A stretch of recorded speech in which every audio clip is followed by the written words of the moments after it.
Oui, bonjour chers amis, nous sommes bien sûr le 14 juillet. Comme vous le constatez, je suis dehors parce que j'arrive plus à rester chez moi à la maison. Depuis 24 heures, les terroristes de Damas, de ce qu'on appelle Al-Joulani, c'est qu'on appelle le chef de l'autorité transitoire en Syrie, ont lancé un saut contre ma région Souaïda.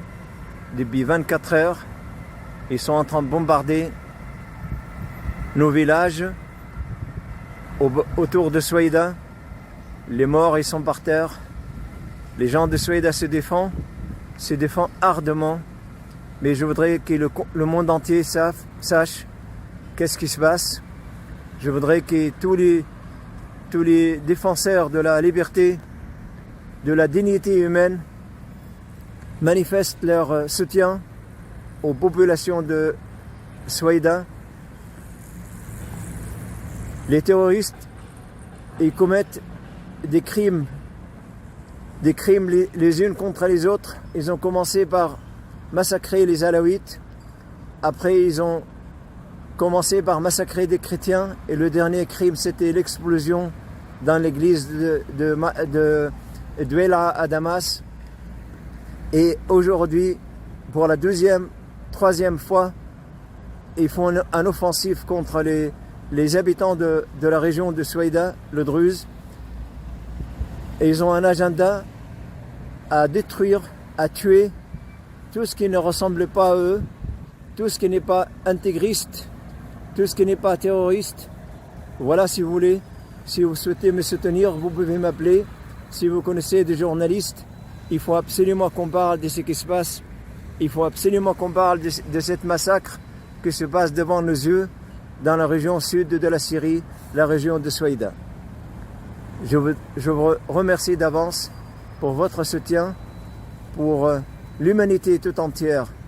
Un terroriste qui gagne en Syrie, il viendra après en France.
Les amis, bonjour, bienvenue dans l'émission À votre santé sur TVADP en ce beau mois de juillet 2025.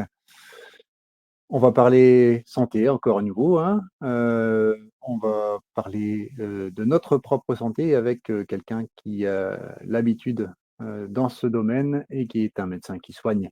Et on va parler parasites. Mais que font ces parasites dans notre corps? Je rappelle qu'on parle santé, on ne parle pas politique intérieure, d'accord? Que font ces parasites dans notre corps? Nous possédons des centaines de milliards de cellules qui nous sont propres. Il y a aussi environ l'équivalent en bactéries, mais beaucoup plus petite taille. En moyenne, on en héberge 2 kilos, 2 kilos de bactéries. L'immense majorité, c'est dans notre côlon. Et notre santé dépend grandement de leur nombre, de leur variété. Le mot bactérie, maintenant, ça fait plus peur. Depuis qu'on connaît leur rôle incroyable dans la synthèse de certaines vitamines, par exemple, ou dans notre système immunitaire. Alors certes, il y a parfois des déséquilibres qui sont liés aux événements de la vie, aux toxines ingérées comme les polluants, les métaux lourds, certains médicaments, dont des antibiotiques, tout ça c'est connu. Mais les parasites, pourquoi faire? Alors les parasites, si on s'en tient à la définition du Larousse, un parasite c'est quoi? C'est un organisme animal ou végétal qui se nourrit strictement aux dépens d'un organisme hôte d'une espèce différente, de façon permanente ou pendant une phase de son cycle vital. Un parasite se nourrit de tissus, de sang ou des aliments de son hôte. La plupart de ces parasites sévissent dans les pays tropicaux où leur présence est liée aux conditions climatiques, souvent une hygiène déficiente des populations, mais on en rencontre également chez nous. Alors il y a plusieurs sortes, hein, des parasites unicellulaires, ou qu'on appelle aussi des protozoaires, comme les amibes, des parasites multicellulaires, ou qu'on appelle aussi métazoaires. Ils sont plats comme le ténia ou cylindriques comme les ascaris. Il y en a bien entendu beaucoup d'autres. Leurs modes de contamination sont le plus souvent de type oral, notre alimentation, notre eau de boisson, un contact avec les matières fécales animales. Leurs symptômes sont très variés et malheureusement, on a l'impression qu'on n'y pense pas spontanément parce que la topologie des signes est assez peu évocatrice. Alors, on va tâcher de faire le point avec le docteur Philippe Imbert, mon invité du jour, à la suite de la sortie de son nouveau livre intitulé tout simplement Les parasites, avec comme sous-titre ces hôtes invisibles qui envahissent notre corps. Philippe, bienvenue à toi. Merci beaucoup, Eric. Voilà, Philippe, je rappelle, hein, tu es professeur de dermatologie et de médecine interne, en allergologie, en immunologie clinique, en oncologie cutanée, cancérologie. Tu as obtenu un doctorat en pharmacologie cutanée. La première fois que j'ai entendu parler de toi, c'était sur un masterclass de Pure Santé, nos amis suisses, que je salue au passage. Tu as été chef de service de dermatologie au CHU de Besançon de 1993 à 2015. Donc, autant dire que tu as quand même une sacrée expérience là-dedans et tu n'en es pas à ton premier livre, hein, puisque en voici deux autres. Au total, il me semble qu'il y en a 5. Hein. Votre peau me dit tout de vous, aux éditions Pure Santé, justement. Le second, aux éditions Fayard, Avez-vous un bon médecin? Et le troisième, aux éditions Guy Daniel, enfin celui que j'ai aujourd'hui, mais il y en a d'autres, hein, les parasites. Alors, on va surtout parler des parasites cette fois-ci, c'est ce qui nous intéresse. Mais je voudrais savoir ce qui a poussé un médecin dermatologue et interniste comme toi à t'intéresser plus à ce phénomène que globalement que tous nos autres collègues, y compris les gastro-entérologues qui, à mon avis, auraient même dû être les premiers concernés. Je te laisse la parole. Oui, parce que les parasites sont tous les jours à nos côtés, tous les jours. Je pense qu'il n'y a pas une consultation où je ne sois pas en train d'évoquer le rôle d'un parasite. Et on ne peut pas imaginer ce que ces parasites sont capables de faire. Et je disais tout à l'heure à une patiente, comment j'aurais pu faire de la dermatologie sans connaître les parasites. Quand quelqu'un vient vous voir pour des démangeaisons, pour une urticaire, l'une et l'autre, la première cause, c'est des parasites. Comment mes collègues font pour traiter ces gens sans prendre en compte les parasites? C'est pas possible. Donc, vous donnez des crèmes corticoïdes, vous donnez des crèmes émollientes, mais enfin, la peau, elle est pas sèche, forcément, etc.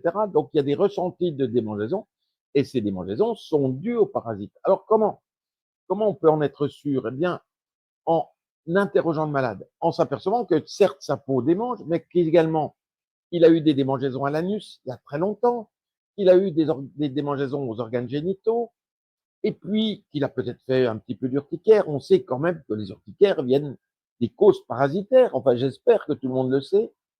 D'autre part, on va regarder les prises de sang de toutes les 20 dernières années. Alors, c'est pas énorme, parfois on a des paquets comme ça, mais on tourne les pages assez rapidement et qu'est-ce qu'on va voir? Une hyperéosinophilie que personne n'aura bien entendu relever. Et cette hyperéosinophilie, elle signe le passage du parasite dans l'organisme.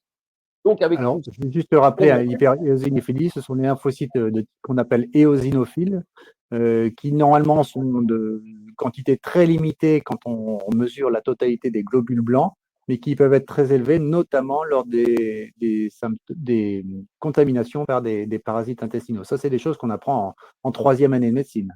exactement, oui. Alors, la parasito, c'est vrai que c'est en troisième année de médecine aussi. Et donc, souvent, les médecins ont un peu oublié.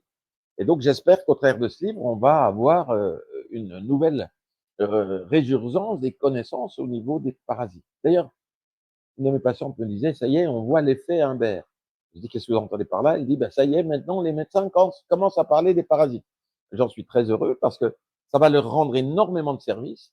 Ils vont pouvoir se débrouiller pour pas mal de situations. Peut-être qu'on arrêtera de dire aux gens, c'est dans votre tête. Exactement, parce que quand les gens se démangent dans les cheveux, dans les oreilles, on dit c'est dans votre tête. Mais qu'est-ce qu'on a comme preuve pour dire ça? Si en plus on ne fait même pas un questionnaire pour savoir s'il y a un syndrome dépressif, c'est vraiment purement gratuit et ça n'a aucune valeur scientifique. En revanche, trouver une hyperésophilie, savoir que le malade a eu des démangeaisons à l'anus à un moment donné, etc. Et surtout, voir l'effet thérapeutique du traitement, c'est quand même beaucoup mieux. Alors, ton livre est très bien fait, comme d'ailleurs comme tous les autres, ce sont toujours des histoires que tu Mmh. racontes. C'est pas un livre, on va dire, Chiant. de médecine en soi-même, un livre chiant, voilà, je ne sais pas le dire, mais c'est un livre qui se lit un peu comme on peut prendre un chapitre au pifomètre, là où on en a envie, ce qui nous intéresse par rapport à la table des matières. Et à chaque fois, c'est une petite anecdote croustillante dont tu nous parles pour nous donner un cas très précis. Est-ce que tu pourrais, par exemple, nous parler de, voilà, Sacré Maurice, page 121. Qu'est-ce qui Oui, lui est sacré arrivé à Maurice. Maurice? Alors, j'ai toujours aimé ces petites histoires et je les notais de temps en temps parce que c'est ça qui me fait me souvenir aussi des maladies parce que parfois j'aurais pu oublier. Qu'est-ce qu'il avait ce sacré Maurice? Sacré Maurice, sacré Maurice. Bon, sacré Maurice, il avait par exemple, C'était au retour d'un voyage en Thaïlande. oui, un voyage en Thaïlande. Alors, Maurice, il a 60 ans, il va se promener en Thaïlande et puis il attrape là-bas une éruption. Il est couvert d'urticaire, il se gratte partout et il ne sait pas quoi faire. Il n'ose pas aller chez le docteur parce que dire je viens de Thaïlande, déjà à son âge, c'est pas très correct. On va le suspecter d'aller là-bas pour du tourisme sexuel alors que le Maurice, c'est pas du tout son style. Il est vraiment, il n'a pas aucun intérêt pour ça. Il est divorcé depuis 10 ans et vraiment ce qui l'intéresse, c'est la culture, etc. Bon, il est quand même obligé d'aller d'aller consulter. Et puis là-bas, on va l'interroger. Et on va s'apercevoir qu'il a mangé des choses crues, et notamment des poissons crus, des grenouilles crues. Eh bien, il y a des parasites. Elle a un nom pas possible, d'anostomiose, j'arrive même pas à le prononcer moi-même. C'est un parasite qui va, un nématode, donc un ver rond, qui va se trouver dans les aliments qu'il aura mangés non cuits. Donc, je vous encourage bien sûr à toujours cuire vos aliments ou alors à les garder dans le congélateur à moins 20 degrés de façon suffisamment longtemps, 14 jours en général, pour vous débarrasser de ces parasites. Et donc, il a contracté cette parasitose qui lui fait mal au ventre, qui lui donne la diarrhée, qui lui donne des démangeaisons. Bref, euh, et fort heureusement, on a des médicaments qui sont très efficaces. C'est d'ailleurs le même médicament pour tous les parasites, quasiment, albendazole. Et donc, on l'a débarrassé de cela. Donc, quand vous revenez d'un voyage exotique, Thaïlande, l'Afrique, Madagascar, la Guadeloupe, etc., méfiez-vous que vous n'ayez pas attrapé des parasites et surtout gardez toujours toutes vos prises de sang. Parce que sur cette prise de sang, on va peut-être voir une augmentation de ces fameux globules blancs dont tu parlais, Eric, les éosinophiles, et peut-être même que la maladie que vous avez attrapée là, cette semaine-là, en Guadeloupe, vous va se révéler dans 10 ans ou dans 15 ans, et donc on aura vraiment un grand plaisir à retrouver votre prise de sang de l'époque où il y aura une augmentation des éosinophiles. Autrement dit, toujours garder ces prises de sang, même les plus anciennes, même celles qui datent d'il y a plusieurs années. Je vais te dire, ça c'est mon plus grand secret, mais qui n'est plus un secret maintenant. Comment j'arrive à faire des diagnostics? Pas possible. On vient me voir pour ça. 15 ans d'errance diagnostique. J'ai pas de mérite. Simplement, je regarde toutes les prises de sang. Et les malades ont compris qu'il fallait toutes les amener. Et sur ces prises de sang, je vais voir des choses. Parce que, tu sais, tu peux avoir une maladie de Crohn, mais tu as rien sur la dernière prise de sang. Peut-être les monocytes sont normaux, l'électrophorèse est normale. Par contre, sur les 10 années qui précèdent, une fois l'électrophorèse va montrer ça, une hypogamma. Une autre fois, les monocytes vont être augmentés, puis après, ils seront normaux, etc., etc. Et quand tu mets tous ces éléments les uns derrière les autres, ben, tu vas avoir le diagnostic devant toi de maladie de Crohn. Donc, tu n'as aucun mérite. Par contre, si tu poses des questions sur ce qui se passe aujourd'hui et avec les prises de sang d'aujourd'hui, ben, tu ne peux pas faire le diagnostic. Donc, il y a rien, effectivement. Alors, c'est important aussi de rappeler que tu as parlé de l'albendazole. Il y a au moins cet intérêt d'être très peu coûteux, hein, c'est moins de 3 euros, même si c'est pas remboursé à 100%. Je pense que c'est 65% de remboursement. Donc, Oui, il faut comme la plupart énormément des pour ça. médicaments, oui. Ça coûte vraiment pas grand-chose et effectivement, ça peut rendre beaucoup de services, d'autant que la plupart du temps, c'est prescrit en monodose, c'est-à-dire une prise de 400 mg, éventuellement une au 10e jour, et puis Exactement. l'affaire est réglée pour la plupart des parasites. C'est préférable de prendre toujours une dose à 8 ou 10 jours plus tard. Moi, je donne 3 jours parce que, effectivement, je pense que les malades qui viennent me voir sont souvent beaucoup parasités, mais une seule dose peut suffire à renouveler 10 jours plus tard. Tu as parlé tout à l'heure de lésions, de grattage de cuir chevelu. Est-ce que tu pourrais nous en dire un petit peu plus? Parce que ça, c'est Oui, assez surprenant. Moi, tu j'ai sais, déjà pendant longtemps, plusieurs fois entendu parler de psoriasis du cuir chevelu, Oui, récemment, hein, alors que j'avais le sentiment que ça n'existait pas quand j'avais fait mes études de médecine, ce genre de diagnostic. bravo, bravo. Non, le psoriasis du cuir chevelu, c'est exceptionnel. Et c'est très grave quand on a ça. C'est un psoriasis, effectivement, des plaques rouges, bien étendues, avec des petites squames. Le psoriasis du cuir chevelu, c'est quasiment difficile à traiter. Il faut parfois prendre le malade en hospitalisation. Bref, mais tous les gens qui ont des démangeaisons dans le cuir chevelu, des petites squames, des petites croûtes, disent j'ai un psoriasis du cuir chevelu.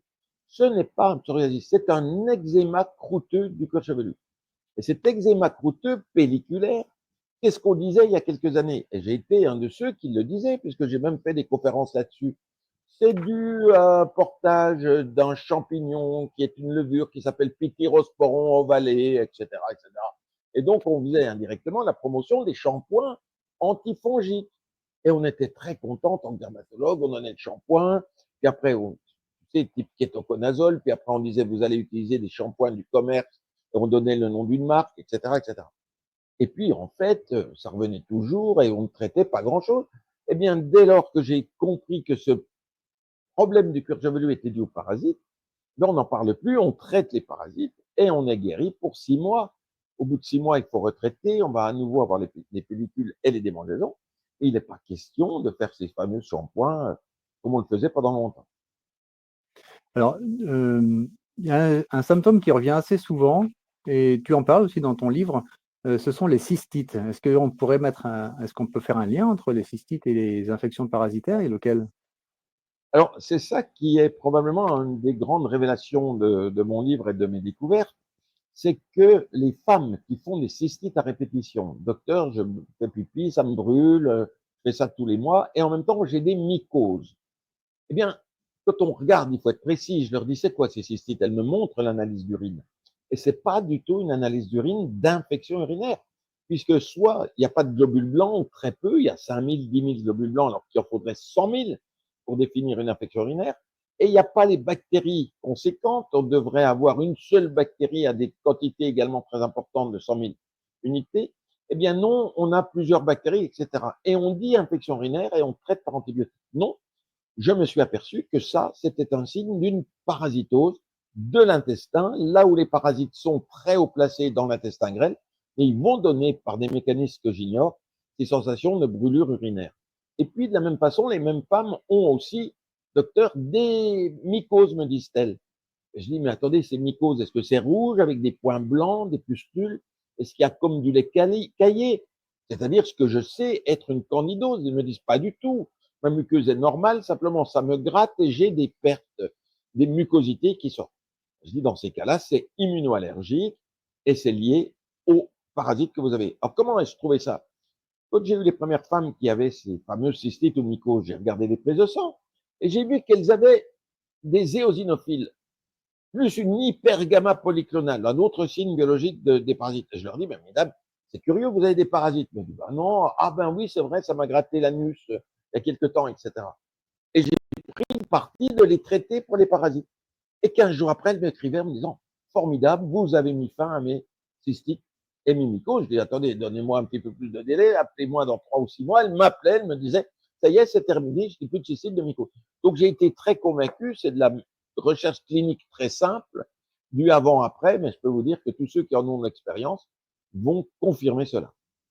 Alors, est-ce qu'on peut parler, dans ta pratique, clinique, des parasites que tu rencontres de façon plus fréquente, et quels en sont les signes? Si ceux qui nous écoutent pourraient se dire: «Tiens, ça correspond à ce que moi j'ai, est-ce que c'est pas ce type de parasite que j'aurais?» Oui. Alors, les parasites sont intéressants parce que c'est le petit bout de la ficelle qu'on va tirer pour aller chercher quoi? Une maladie inflammatoire intestinale. Il faut savoir aujourd'hui que l'intestin est à l'origine d'un nombre très, très important de maladies. J'allais presque dire 80% des maladies. Cette personne qui a mal partout, qui dit j'ai une spondylarthrite ankylosante, j'ai des douleurs partout, j'ai de la fibromyalgie, eh bien, elle n'a pas autre chose, me semble-t-il, et le plus souvent, qu'une entéropathie inflammatoire due au lait de vache et au gluten, comme nous allons le voir. On a l'impression que c'est tiré par les cheveux, que c'est une histoire de mode, mais pas du tout. Si vous saviez, toutes les personnes qui viennent me voir et qui sont satisfaites de voir que le régime d'éviction du lait de vache et du gluten les a soulagés terriblement des douleurs. Du coup, ils arrêtent leurs médicaments qu'ils avaient par méthotrexate ou des autres médicaments anti-inflammatoires parce que le fait de traiter cette entéropathie les a guéris. Alors, pour arriver à cela, on arrive par le biais souvent des parasites, donc des démangeaisons, partout, à droite, à gauche, sur le cuir chevelu, au niveau génital ou autre. Et puis, les petits signes biologiques. Et à partir de ce moment-là, s'il y a des parasites, c'est que vous avez une entéropathie exsudative, c'est-à-dire votre muqueuse suinte. Et pourquoi suinte-t-elle? Eh bien, je vais essayer de leur dire, soit vous avez une maladie de Crohn, une entéropathie, une MICI. Est-ce grave de dire maladie de Crohn? Oui, si on veut se fier à l'anapathe qui dit attention, la maladie de Crohn, c'est un granulome qu'on a prélevé sur l'intestin. D'accord? Mais ce granulome, il exprime une maladie inflammatoire de l'intestin. Donc, parlons de maladie inflammatoire de l'intestin. Soit c'est une maladie inflammatoire de l'intestin à proprement parler, qui est née chez ce patient, soit c'est une maladie inflammatoire de l'intestin qui est née d'une entéropathie au lait de vache et au gluten. Alors, comment fait-on le diagnostic d'une entéropathie au lait de vache? C'est tout simple, c'est les travaux du docteur Rancé de Toulouse. Madame, est-ce que vous étiez constipé quand vous étiez bébé? Est-ce que vous avez des angines, des otites, des rhinopharyngites? Est-ce que vous avez opéré des amygdales et des végétations? Si vous avez oui à quelques questions, vous avez une entéropathie au lait de vache. Le lait de vache n'est pas bon pour vous.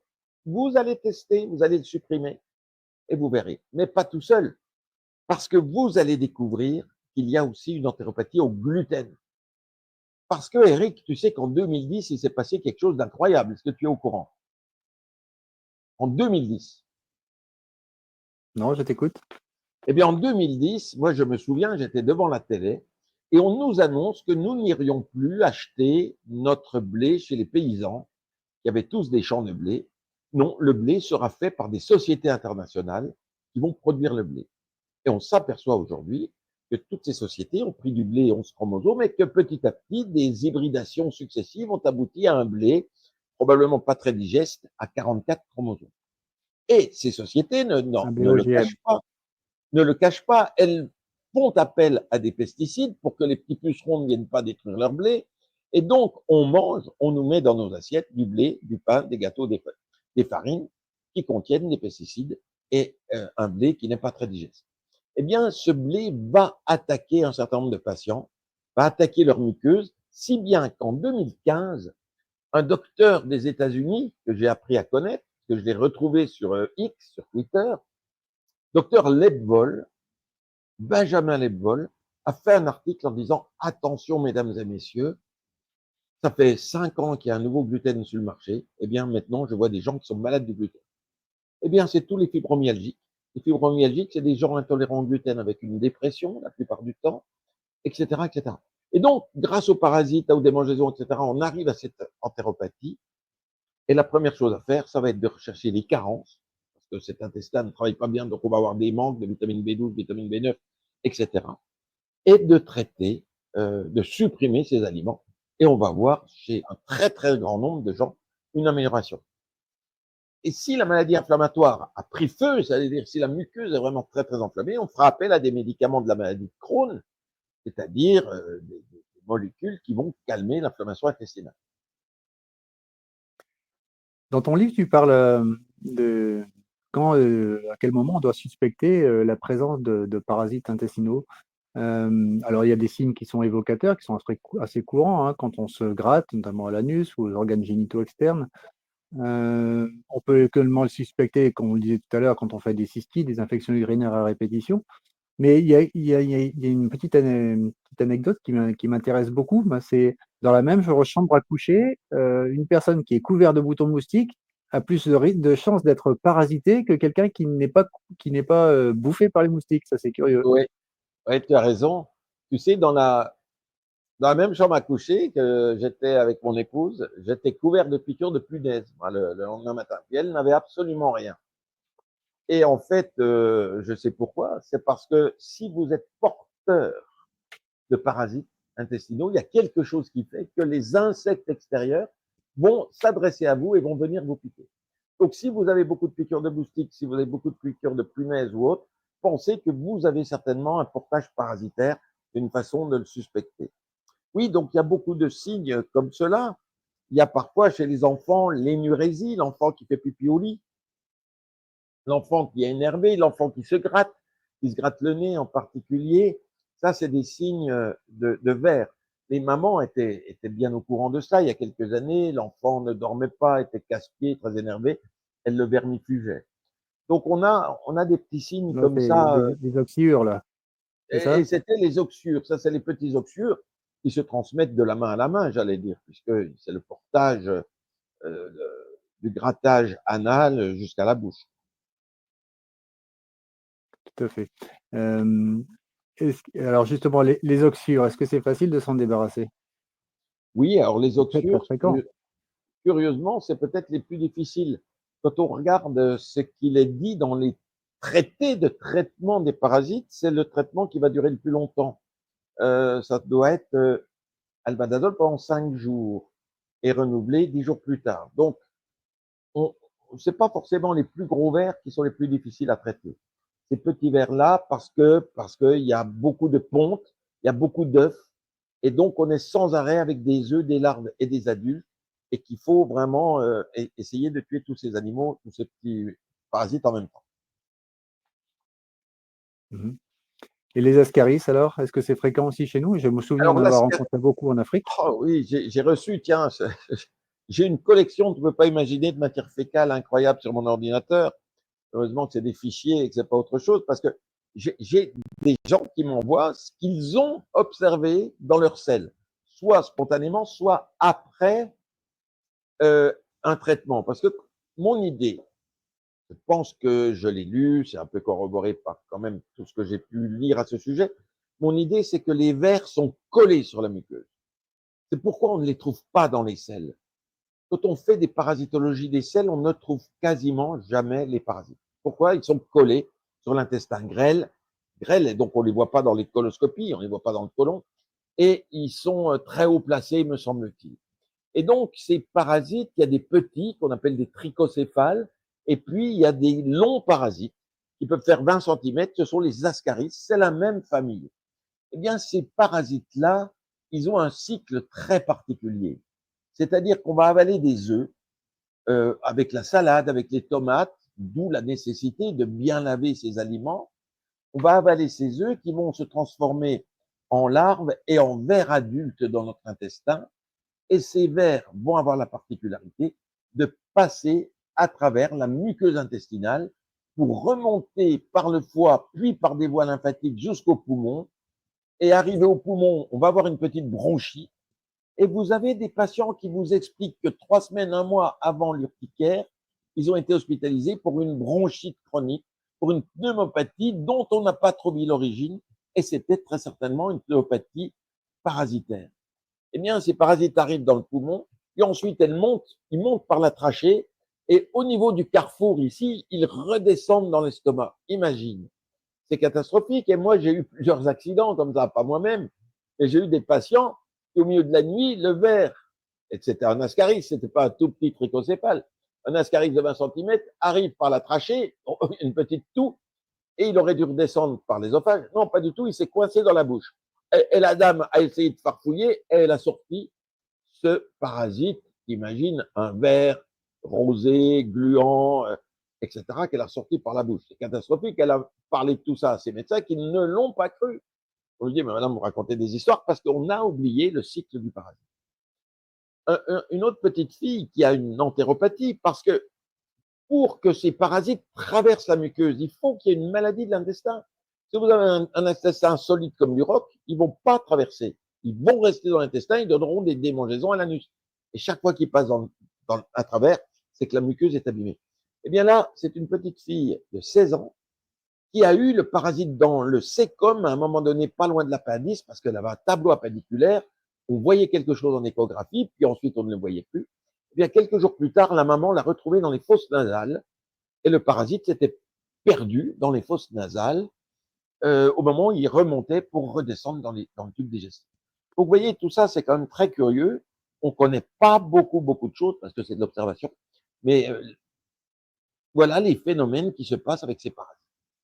Alors, il y a des parasites qui sont des parasites propres de l'homme et d'autres qui arrivent un peu ce qu'on appelle en impasse parasitaire chez nous, c'est-à-dire qu'ils ne sont pas censés être dans notre organisme, plutôt dans l'organisme d'un autre animal. mais par inadvertance, ils se retrouvent dans l'organisme humain et ils ne peuvent pas se développer correctement. Par contre, ils entraînent aussi des symptômes et des dégâts. Est-ce que tu pourrais nous en décrire quelques-uns? Oui, alors il y a celui pour lequel j'ai beaucoup d'affection parce que j'ai beaucoup travaillé sur ce parasite, c'est la toxocarose, Toxocara canis, un parasite qui est l'ascaris du chien ou l'ascaris du chat, Toxocara cati. Ce parasite, euh, grâce à mes travaux et aux travaux de collègues de Bordeaux, s'avère être la première cause des démangeaisons et des urticaires dans notre région. Quelqu'un qui a une urticaire, nous devons suspecter une toxocarose ou une helminthiase, la deuxième maladie. Toxocara canis, donc c'est un ascaris du chien. Nous allons nous promener dans un parc de jeux. Nous allons mettre les mains dans le sable. Et dans ce sable, il y a eu des crottes de chien. Ces crottes de chien ont déposé des œufs d'ascaris, de chien. Et ces œufs sont embryonnés, ils vont mettre 3 semaines à l'extérieur, et ils vont contenir une petite larve. Et on va mettre nos doigts à la bouche. Et à ce moment-là, le parasite est entré en nous. Eh bien, cette petite larve va sortir de sa coquille en quelque sorte dans notre intestin, mais elle ne pourra pas se développer au stade adulte comme elle le ferait dans l'intestin du chien, on ne sait pas pourquoi. Eh bien, cette larve, elle va chercher à sortir. Quand je dis cette larve, ça doit être probablement des dizaines, peut-être des centaines de larves. Je n'ai pas lu exactement ce qu'il en était. Eh bien, ces larves vont passer à travers l'intestin, si bien que j'ai découvert que pour qu'il y ait cette maladie qu'on appelle la toxocarose systémique, il faut que vous ayez une maladie de Crohn. C'est-à-dire qu'il faut qu'il y ait des anomalies extrêmement graves de la muqueuse, très enflammée, pour que ça passe. Et donc, ça passe, et là, ça va circuler dans le sang. Ça peut aller se mettre dans les poumons, vous allez faire de l'asthme. Dans le cerveau, vous allez faire de l'épilepsie. Ça va aller un peu partout, vous allez faire de l'urticaire, des démangeaisons à répétition, etc. Et si ça se bloque dans un œil, et c'est ce qui arrivait malheureusement dans les années 50-60 chez des enfants, ce parasite va se coller dans l'œil et l'enfant va devenir aveugle. Et l'ophtalmologiste, et je raconte une histoire qui est extrêmement poignante à ce sujet d'ailleurs, l'ophtalmologiste va voir cette chose et il va penser que c'est une tumeur. Il va dire que c'est un rétinoblastome, le cancer le plus fréquent de l'œil de l'enfant, une terrible tumeur qu'il faut opérer en urgence. Et donc, le lendemain matin, il va opérer l'enfant et lui enlever l'œil. Et quand les analyses reviennent, on s'aperçoit que ce n'était pas du tout un cancer, mais que c'était un parasite. Rendez-vous compte. Alors aujourd'hui, je n'ai jamais discuté avec nos confrères ophtalmo, mais je sais par nos collègues de parasitologie que le service d'ophtalmologie demande très souvent la sérologie, les anticorps pour la toxocarose, chaque fois qu'ils ont une tumeur du fond de l'œil, de façon à ne pas opérer à tort quelqu'un qui aurait un parasite qui pourrait être traité médicalement. Voilà pour cette toxocarose qui a bien d'autres signes, bien sûr. Elle peut donner dans le midi d'autres symptômes, des tableaux pseudo-leucémiques, c'est-à-dire quelqu'un qui a de la fièvre, des frissons, des ganglions, une grosse rate. Il y a plusieurs tableaux de ces parasites qu'il faut quand même connaître quand on est médecin. Alors moi, il y en a un qui me fascine beaucoup et je vais t'expliquer un petit peu pourquoi. C'est la dystomatose ou la douve. On appelle souvent la douve du foie. Alors la raison pour laquelle ça m'interpelle, c'est que récemment, il y a une amie, et elle se reconnaîtra quand elle écoutera cette vidéo, dont la maman aurait dû se faire opérer d'un cancer des voies biliaires. Et il s'est avéré, en fait, après beaucoup de recherches, et alors qu'elle était passée en staff d'oncologie, qu'elle n'a pas eu besoin de faire son intervention chirurgicale lourde, hein, ça aurait été quand même une duodénopancréatectomie céphalique, mais un simple traitement antiparasitaire a permis de faire régresser à la fois les symptômes et les images scannographiques. Est-ce que tu as aussi ce genre d'exemple de parasite tu nous as parlé de cet enfant avec ce parasite de l'œil là, Alors, qui évoquait un cancer. Est-ce que tu as des exemples comme celui que je viens de t'énoncer? c'est extraordinaire, Eric, parce que j'ai l'impression que tu racontais mon histoire. Parce que j'ai eu le cas exactement semblable. Et c'était extrêmement drôle puisque c'était la tante d'une amie et qui arrive de Paris en me disant j'ai un cancer, un cholangiocarcinome, le pire des cancers du foie, qu'est-ce que vous en pensez? Alors je reçois cette dame, bien entendu, j'ai pas d'a priori, je discute beaucoup avec elle, et puis je lui demande ses prises de sang. Et je vois sur ses prises de sang une hyperéosinophilie, il y a 10 ans, il y a 8 ans. Je dis, mais écoutez, on a quand même des idées pour un parasite. Et je me dis, tiens, au niveau du foie, est-ce que ça pourrait pas être une douve? Et je n'ai pas ta spécialité, mon cher Eric, et donc je fais appel à tes collègues chirurgiens et un de mes amis chirurgiens, et je lui envoie le CD. Et j'envoie en même temps à une amie hépatologue le CD en disant, regardez, qu'est-ce que c'est? Est-ce que c'est un cholangiocarcinome? Et j'évoque l'hypothèse d'un parasite. Et tous les deux me rappellent le soir, à 11 heures du soir, non, Lolo, ne l'a fait pas opérer, ce sont des douves. Ah bon, des douves? Oui, c'est une dystomatose. C'était ce que j'avais envisagé et j'étais très content qu'ils aient pu prendre le temps de regarder ce CD. Eh bien, c'était une douve et on a traité la douve, elle a guéri, mais elle allait se faire opérer d'un cholangiocarcinome. Alors, c'est drôlement intéressant parce qu'il y a tout de même un lien très fort qui est souvent établi entre les pathologies parasitaires et les pathologies cancéreuses. Alors moi, je ne prétends pas dire que les parasites sont la cause des cancers, mais par contre, on s'aperçoit qu'il y a certains traitements qui semblent être similaires, et notamment le docteur William Makis en Alberta au Canada, dans sa clinique de l'ivermectine, utilise beaucoup l'ivermectine et d'autres traitements comme le flumbendazole pour un traitement anticancéreux. Il a les mêmes résultats que ceux qui traitent les parasites.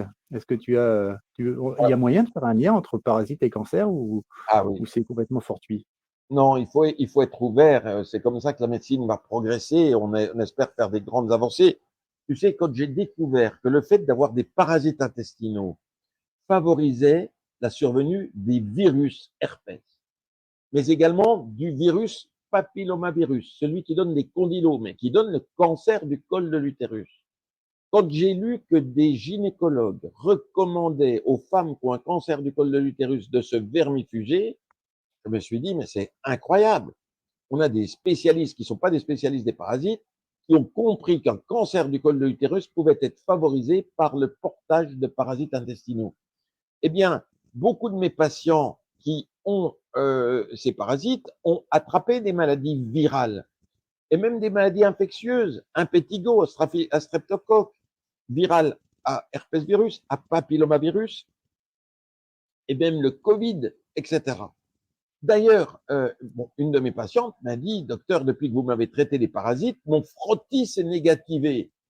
C'est peut-être le hasard, mais en tout cas, c'est réconfortant. Elle n'a plus vu les virus, papillomavirus, dans son vagin, dans son col de l'utérus. Donc ça, c'est très encourageant. Et puis, on parle également du rôle des parasites dans la promotion des cancers et donc des antiparasitaires qui pourraient être utiles dans les cancers. Et aujourd'hui, on voit le fembendazole qui est donné comme anticancéreux avec des observations extrêmement positives, et on voit l'ivermectine qui est également proposée.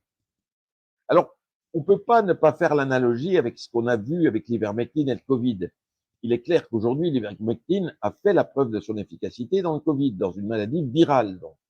Eh bien, vraisemblablement qu'il a agi parce que ces personnes étaient peut-être porteuses de parasites qui favorisaient le développement de cette maladie virale, le Covid.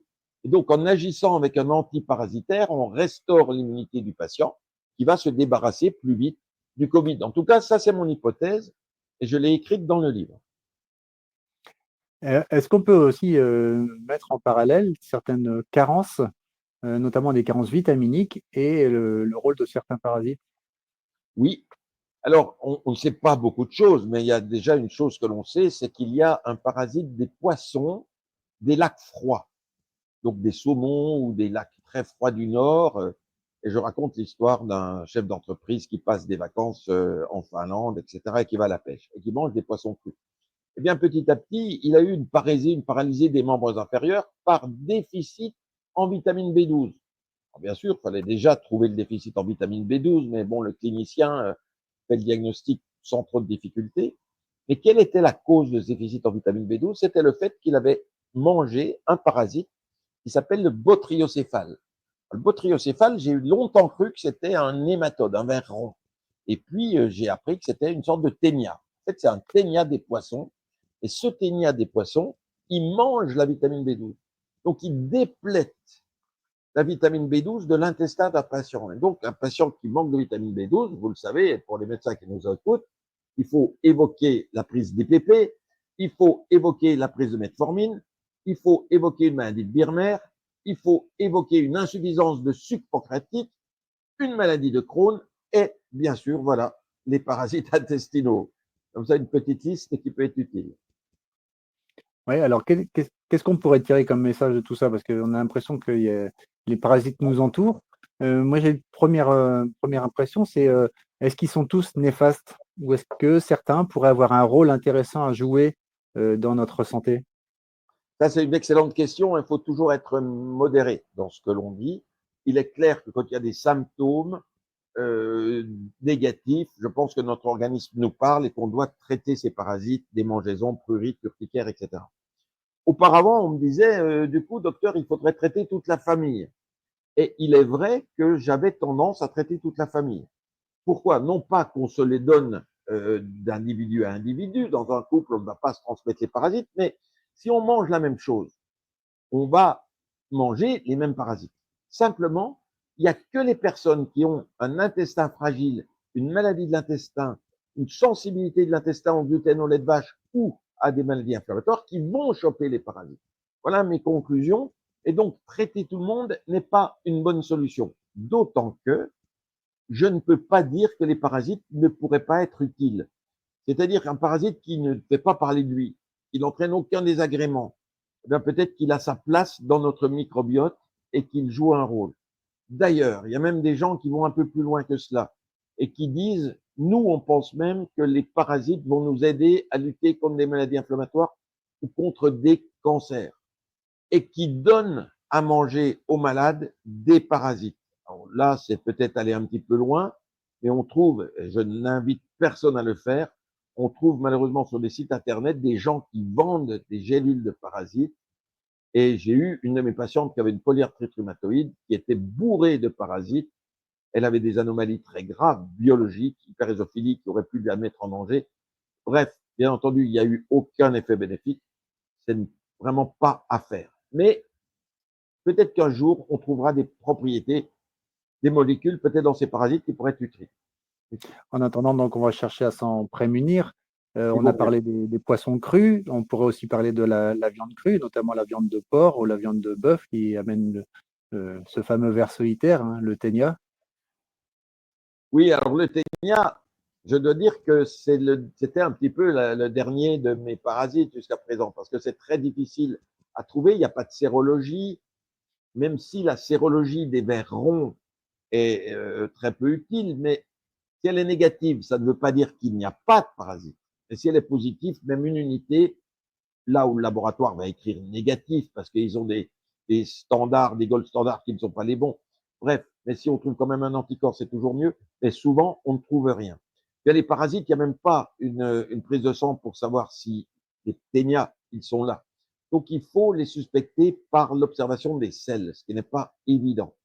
Eh bien, dès qu'il y a une suspicion, il faut savoir traiter. Et certainement dans des circonstances tout à fait particulières. Ici, une petite fille de 8-10 ans qui avait une pelade, donc des zones de cheveux qui avaient complètement disparu. Ah oui, on en Les voit ans, plusieurs en ce moment. pardon, J'ai l'impression qu'on en voit beaucoup en ce moment. on en voit beaucoup en ce moment. Et ces pelades avec ces trous dans la tête sont liées à ce qu'on appelle des épines irritatives. C'était ce que disaient les anciens dans les vieux livres. Et dans les vieux livres, ils parlaient de microbes et de parasites. Aujourd'hui, on sait qu'il y a une bactérie de l'estomac, Hélicobacter, qui est peut-être aussi intéressante que les parasites puisqu'elle vient s'installer sur un estomac qui lui aussi est collant, sanguinolent ou exsudatif, et cette bactérie va jouer des rôles similaires à nos parasites. Et puis, il y a des parasites qui jouent un rôle dans les pelades. Bien, c'est comme ça que j'ai suspecté, j'ai une enfant où la maman me dit, j'ai vu des petits carrés blancs dans les selles, j'ai suspecté le ténia. Et j'ai traité cette petite fille Les pour fameux le anneaux. ténia. Et c'était les anneaux, et elle a guéri de sa pelade. D'accord. C'est un peu de la chance, mais il faut savoir l'évoquer. Mais tu as l'air de dire dans ton livre que la cuisson des aliments n'est pas suffisante pour le ténia. Oui, Il le semblait ténia, qu'une viande bien cuite réglait le problème. oui, c'est quand même résistant. Alors, bien sûr, les tartares et comment on appelle ça, les carpaccio, c'est pas terrible. Surtout dans certains pays où la viande n'est pas si contrôlée qu'ici. Sachons quand même que les services vétérinaires n'ont pas la possibilité de contrôler en détail toutes les viandes. Et quand on a des viandes qui viennent de pays étrangers, on peut craindre éventuellement des contaminations. Donc, il vaut mieux la cuire. Je crois que je donne quelques références de cuisson dans le livre, des durées de cuisson pour essayer de se prémunir de ces ténias. Alors, il y a une question qui va venir certainement à nos internautes, hein, c'est est-ce qu'on ne peut pas se traiter de façon naturelle? Parce que là, on a parlé beaucoup de médicaments, même s'ils sont des médicaments que je trouve moi, personnellement très très bons.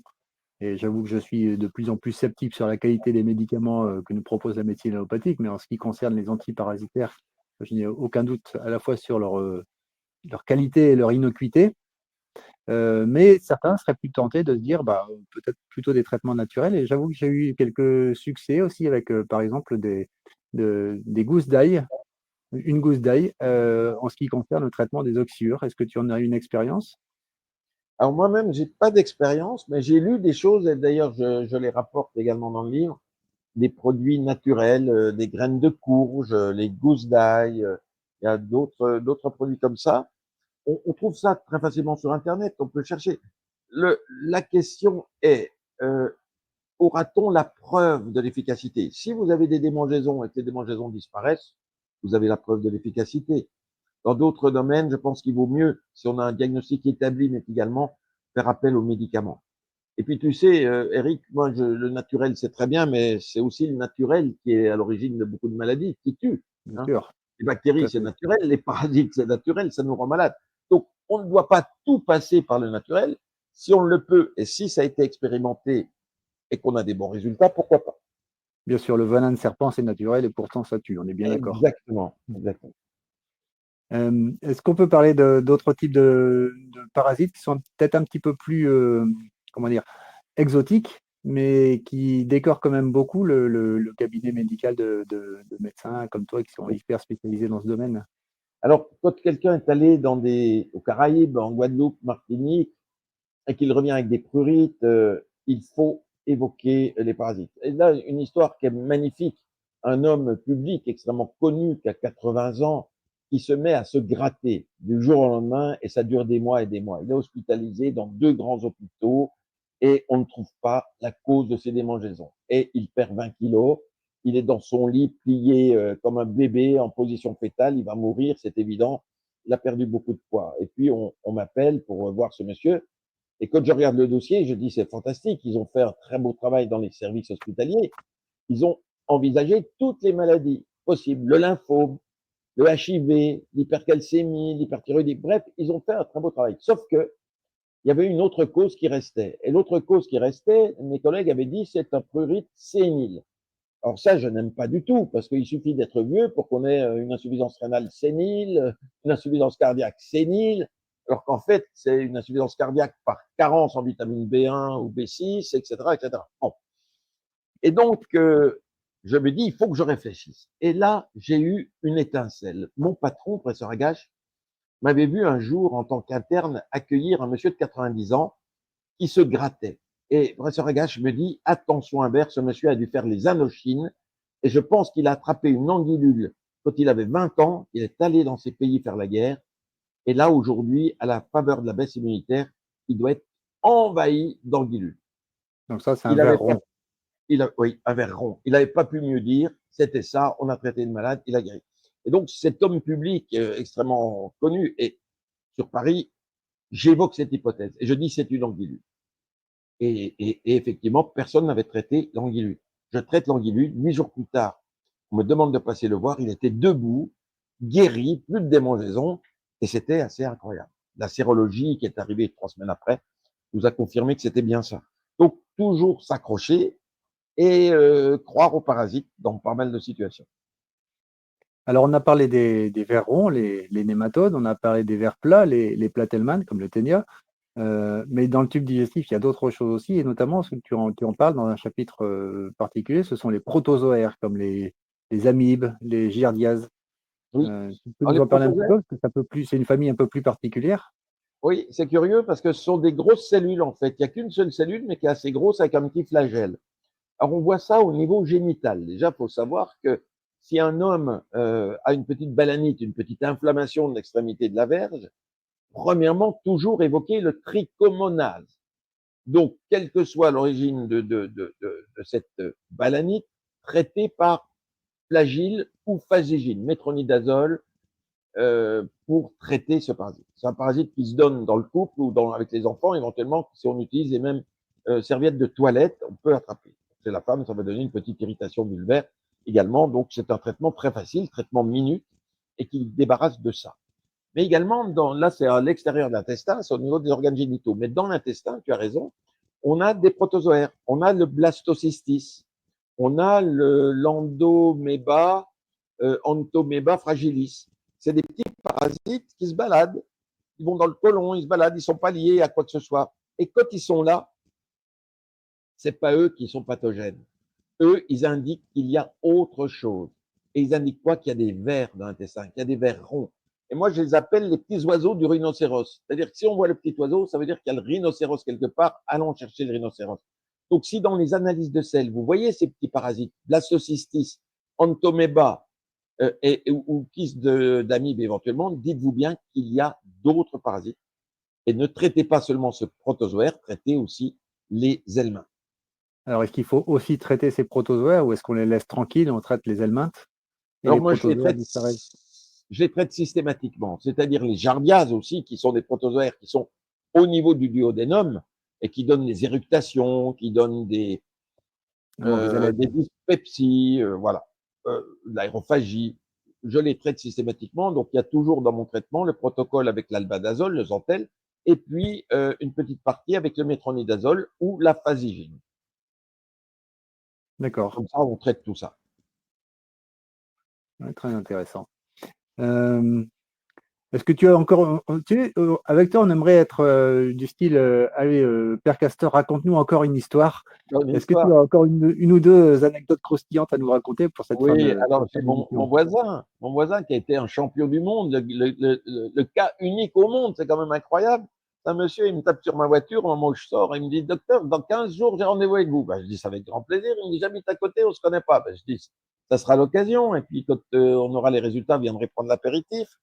Et puis, 15 jours après, je vois arriver ce monsieur, il a un bras en moins parce qu'il avait été coupé dans une scierie. Et puis, il a un ventre énorme. Et il dit, regardez mon ventre, j'ai des plaies partout et suppurettes partout. C'est-à-dire que c'était même pas du pus, c'était du liquide clair qui sortait par ces trous de ventre. J'avais jamais vu ça. J'ai vu qu'il avait rencontré plusieurs de mes collègues, pas les moindres, des gens très pointus et qui avaient fait des infiltrations de corticoïdes. Ça n'avait pas marché. Il avait même été opéré, un chirurgien avait ouvert, il a dit, c'est curieux, il y a une cavité, il y a du liquide clair comme de l'eau de roche, et je ne sais pas ce que c'est. Il a eu une chance terrible parce que le malade aurait pu mourir d'un choc anaphylactique. Et qu'est-ce que je fais? Je décide de faire un prélèvement. Et je fais un prélèvement assez large. Je prends un gros morceau de peau assez profond et j'envoie en anapathe. Et l'anapathe me répond, attention, échinococcose alvéolaire du foie, mais pas dans le foie, dans la peau. Premier cas au monde, je recherche partout, j'en trouve pas. J'appelle mes collègues hépatologues qui connaissent bien cette maladie, ils me disent, on n'a jamais vu ça. Et donc, c'était une échinococcose alvéolaire, donc la maladie du renard, ça fait partie des ténias. C'est les matières fécales du renard qui se trouvent sur les petites fraises des bois. On mange une petite fraise des bois et puis le parasite va rentrer dans l'organisme et détruire le foie en général. C'est une motivation de greffe de foie. Bien lui, il a une chance terrible. Le parasite, au lieu de passer dans le ligament rond vers le foie, il est parti vers la peau. Et donc, il avait une peau complètement envahie par ce parasite. Et donc, il a été le premier cas mondial et on l'a publié. Et je crois qu'il est toujours le seul cas humain d'échinococcose cutanée. Honnêtement, le parasite fait ce qu'il veut, quoi. S'il veut se mettre en impasse parasitaire dans la peau, il le fait. Et il peut nous bluffer comme il le veut. Donc, il faut toujours penser à la méthode. Quelle va être la bonne méthode pour faire le diagnostic? Et là, c'était la biopsie qui n'avait pas été faite. Alors, on a parlé jusqu'à présent des endoparasites, des parasites qui sont à l'intérieur de notre corps, mais on peut aussi être victime de parasites qui sont juste à l'extérieur. Quand on dit ça, on pense notamment au poux, ça peut être les tiques également. Dis-moi Tu ce as tout à que... fait raison et on n'y pense pas beaucoup. Enfin, j'y pense pas souvent. Et j'ai fait quand même des chapitres dessus. C'est les morpions, Ouais, c'est les poux de tête, c'est la gale, bien évidemment. la gale. tout à fait. Oui, et ça, c'est des petits insectes. Ils appartiennent à la famille des insectes, des arthropodes, avec, je crois, 4 paires de pattes. Et donc, alors, ils sont curieux, ces petits parasites, parce que on va les observer s'il y a des parasites intestinaux. Là aussi, c'est quelque chose que j'essaie d'apporter, ce n'est pas une preuve absolue, mais j'ai remarqué cela. Si vous avez la gale, vous traitez la gale, et qu'après ce traitement de la gale, vous continuez à vous gratter, c'est parce qu'il y a des parasites intestinaux. Et parfois, on s'acharne à traiter à nouveau la gale, alors qu'en fait, il vaudrait mieux traiter les parasites intestinaux. Donc voilà les petits ectoparasites. Et parmi les ectoparasites, il y a des petits parasites de la peau ici qu'on appelle le démodex, qui donnent des petits boutons un petit peu comme l'acné rosacée et qui sont là aussi associés à des parasites intestinaux.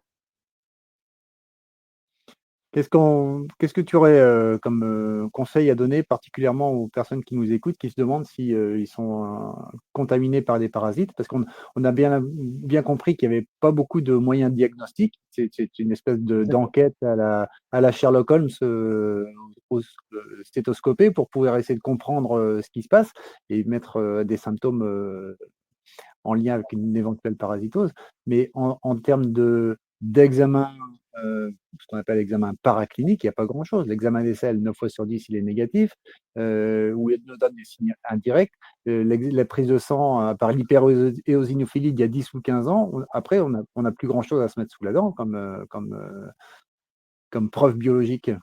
Exactement. Alors, il y a parfois les signes d'une entéropathie à côté, c'est-à-dire que si vous avez une maladie inflammatoire de l'intestin, une maladie cœliaque, une maladie non cœliaque due au gluten, une maladie de Crohn, une Mickey, etc., vous avez toutes les chances d'avoir des parasites. Ça, c'est pas dit par les gastroentérologues qui ne se sont pas beaucoup intéressés aux parasites, s'intéressent beaucoup au microbiote, mais le microbiote, il y a aussi les parasites. Et je pense qu'à un moment donné, on va s'intéresser à ces parasites. En tout cas, moi, je les invite vraiment à le faire. Donc, s'il y a des signes d'une entéropathie, vous avez mal au ventre, de la diarrhée, des ballonnements, des gaz, vous avez certainement en même temps des parasites. Également, bien sûr, gardez toutes vos prises de sang. Il y a des dosages qui sont intéressants. C'est l'électrophorèse des protéines, où on va voir une hypergamma polyclonale. Pour les médecins, c'est intéressant. Beaucoup de gamma-globulines. Et puis, on va doser les IgE aussi parfois, les immunoglobulineux, E, qui ne sont pas toujours élevés, mais qui peuvent l'être. Et quand elles sont élevées, c'est quand même des parasites. Alors, j'ai souvent tendance à dire, et tu vas trouver ça peut-être puéril, pourquoi, quand on a des parasites, on se gratte? Ben, il s'avère que les parasites suscitent une réaction immunitaire de type IgE. Ce sont les anticorps d'allergie. D'ailleurs, quand on dose les IgE, les laboratoires les inscrivent dans les allergies. Mais les IgE, ça peut être le parasite de l'échinococose, le parasite de l'helminthe, etc., etc. Donc, il faut savoir penser que si vous avez des IgE, ce n'est pas forcément une allergie, ça peut être vos parasites. Eh ben, merci beaucoup, Philippe. Je pense qu'on a fait On a fait le tour. le tour du sujet, il me semble. Hein. Il me Je semble. vous invite tous à lire ce bouquin qui est préfacé du professeur Henri Joyeux. Hein. C'est Parasites, vous saurez tout dessus. Alors, vous ne focalisez pas, c'est pas forcément des parasites que vous avez qui vous occasionnent des petits désagréments de santé. Mais c'est toujours bon de se poser la question et même éventuellement de la poser à votre médecin traitant. Et n'hésitez même pas à lui offrir ce livre parce qu'il peut apprendre des choses et ça peut aussi changer sa manière d'exercer et ça peut changer aussi votre vie à vous. Hein. Merci beaucoup, Philippe. On Merci, va Eric. rester là pour aujourd'hui. Ce sera un plaisir de t'avoir à nouveau dans cette émission une prochaine fois. Je rappelle deux autres de tes bouquins. Votre peau me dit tout de vous, aux éditions Pure Santé. Et avez-vous un bon médecin? 40 questions à se poser, aux éditions Fayard. Merci bien. Chers amis, passez de bonnes vacances si vous n'y êtes pas déjà. Et si vous êtes déjà rentrés, bon courage pour le travail. Et on se retrouve très bientôt pour une nouvelle émission. À bientôt. Merci, Eric.